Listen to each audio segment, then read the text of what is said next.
شخص میں چار چیزیں پائی جائیں تب اس کے اوپر غسل فرض ہوتا ہے۔ سب سے پہلے کہ وہ مسلمان ہو، چنانچہ کافر پر غسل فرض نہیں۔ نمبر 2، مسلمان بھی ہو اور بالغ ہو، اس لیے نابالغ پر غسل واجب نہیں ہے۔ نمبر 3، عاقل ہو، سمجھدار ہو، اس لیے دیوانے مست اور بے ہوش آدمی پر غسل واجب نہیں ہے۔ نمبر 4، وہ پانی کے استعمال پر قادر ہو، جس کو قدرت نہیں اس پر غسل واجب نہیں، وہ تیمم کرے گا۔ غسل ہے کیا؟ سر سے پاؤں تک جسم کے تمام حصے کو دھونا، جس کا دھونا بغیر تکلیف کے ممکن ہو، کلی کرنا اور ناک میں پانی ڈالنا۔ اب غسل کن چیزوں کی وجہ سے انسان کے اوپر فرض ہوتا ہے؟ تو اس کے 4 بڑے سبب ہیں، یاد رکھیں۔ ایک ہے حدث اصغر اور ایک ہے حدث اکبر۔ حدث اصغر جسے چھوٹی ناپاکی کہتے ہیں، وہ تو اگر انسان وضو کرے تو اس سے پاک ہو جاتا ہے، اور ایک ہے حدث اکبر، بڑی ناپاکی۔ اب بڑی ناپاکی غسل کے ساتھ ہی انسان اس سے پاک ہوتا ہے، وگرنہ پاک نہیں ہوتا۔ اور یہ حدث اکبر یعنی بڑی ناپاکی کے 4 اسباب ہیں، 4 وجہ ہیں جن کی وجہ سے انسان پر غسل فرض ہوتا ہے۔ فرض ہونے کا سب سے پہلا سبب وہ ہے مادہ منویہ کا اپنی جگہ سے شہوت کے ساتھ جدا ہو کر جسم سے باہر نکلنا۔ یہ چاہے منی انسان کے جسم سے یعنی اس کی شرمگاہ سے سونے کی حالت میں شہوت سے نکل رہی ہے، یا جاگنے کی حالت میں، یا بے ہوشی یا ہوش کی حالت میں، یا ہم بستری یا غیر ہم بستری صرف تصورات اور خیالات کی وجہ سے نکل رہی ہے، بہر صورت شہوت کے ساتھ اپنی جگہ سے جدا ہو کر مادہ منویہ کا نکلنا، اس سے انسان کے اوپر غسل فرض ہو جاتا ہے۔ لہذا یہ جو شہوت کی قید لگائی، اگر کسی کو پیشاب کے بعد قطرے آتے ہیں یا پیشاب کے بعد لیسدار مادہ نکلتا ہے، چونکہ وہ شہوت کے ساتھ نہیں ہوتا، اس وجہ سے اس کی وجہ سے انسان کے اوپر غسل فرض نہیں ہوگا۔ یا کسی آدمی کا اپنی بیوی کے ساتھ کھیل میں لگنا اور اس وقت جو اس کا پانی نکلتا ہے لیسدار، وہ بھی مادہ منویہ نہیں ہے، اس کی وجہ سے بھی اس کے اوپر غسل فرض نہیں ہوگا۔ غسل فرض ہونے کا دوسرا سبب کہ کسی شخص کے ختنہ والی جگہ کا دوسرے کی شرمگاہ میں جا کے چھپ جانا، جسے ختنہ والی جگہ جسے سپاری کا لفظ بولا جاتا ہے، چاہے وہ حلال ہو یعنی اپنی بیوی کے ساتھ ہم بستری کرتے ہوئے مرد کی شرمگاہ کا، وہ ختنے والے حصے کا اپنی بیوی کی شرمگاہ میں چھپ جانا، اس کی وجہ سے بھی غسل فرض ہو جاتا ہے۔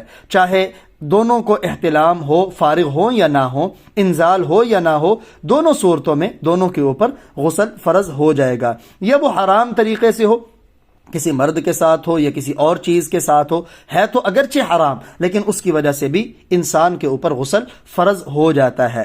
تیسرا سبب غسل کے فرض ہونے کا وہ عورتوں کے ساتھ خاص ہے۔ عورتوں کو ہر ماہ میں جو مینسز آتے ہیں، ایام ماہواری، جسے عربی میں حیض کا خون کہتے ہیں، جس کی کم از کم مدت 3 دن 3 رات ہے، اور زیادہ سے زیادہ 10 رات اور 10 دن اور 10 رات حیض کا خون آتا ہے۔ دونوں حیضوں کے درمیان کم از کم پاکی کے 15 دن ہوتے ہیں۔ اب اگر کسی عورت کو کم از کم 3 دن خون آیا ہے، یا بعض عورتوں کی عادتیں فکس ہوتی ہیں، 6 دن آنا، 7 دن آنا، 8 دن آنا، یا بعض مستورات کی عادتیں بدلتی رہتی ہیں، تو ایام ماہواری میں 3 دن سے 10 دن تک جو خون آتا ہے، اس خون کے ختم ہو جانے کے بعد بھی عورت کے اوپر غسل کرنا فرض ہوتا ہے پاک ہونے کے لیے۔ غسل فرض ہونے کی چوتھی وجہ وہ ہے نفاس کا خون۔ جب ولادت کے بعد عورت کو جو خون آتا ہے بچے کی پیدائش کے بعد، اس خون کو نفاس کا خون کہتے ہیں۔ اب نفاس کی کم از کم مدت کیا ہے؟ تو اس کی کم از کم مدت کوئی نہیں، یہ 1 دن بعد بھی خون بند ہو سکتا ہے۔ ہاں، زیادہ سے زیادہ اس کی مدت وہ 40 دن ہے، 40 دن اور 40 رات۔ اس لیے ہمارے ہاں یہ جو چھلا مشہور ہے نا کہ عورت چھلا کرنے گئی ہے، اب اگرچہ عورت کا خون 10 دن بعد بند ہو جائے لیکن وہ 40 دن تک نہ قرآن کے قریب جاتی ہے نہ نماز کے قریب جاتی۔ تو یہ انتہائی اہم بات ہے، اگر عورت کو 40 دن تک خون آئے تو پھر اس کے اوپر نہ نماز ہے نہ قرآن کو چھونا ہے، لیکن اگر 40 دن سے کم میں خون بند ہو گیا تو پھر عورت کے اوپر غسل کرنا فرض ہے، اور وہ غسل کرے گی اور پاک ہو جائے گی۔ اب نماز بھی پڑھ سکتی ہے، قرآن بھی پکڑ کر تلاوت کر سکتی ہے، اور وظیفہ زوجیت بھی ادا کر سکتی ہے۔ یہ جو 4 سبب میں نے غسل فرض ہونے کے عرض کیے، جب ان میں سے کوئی ایک سبب پایا جائے، جب تک انسان غسل کر کے پاک نہ ہو، اس کے لیے قرآن پاک کو چھونا یا زبانی قرآن پاک کو پڑھنا، اگر وہ عورت ہے اس کے لیے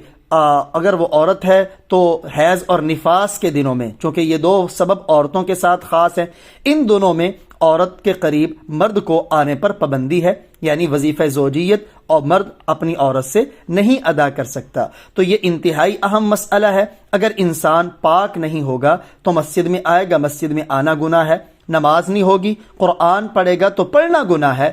اس لیے ہم اپنی پاکی کا خاص خیال رکھیں۔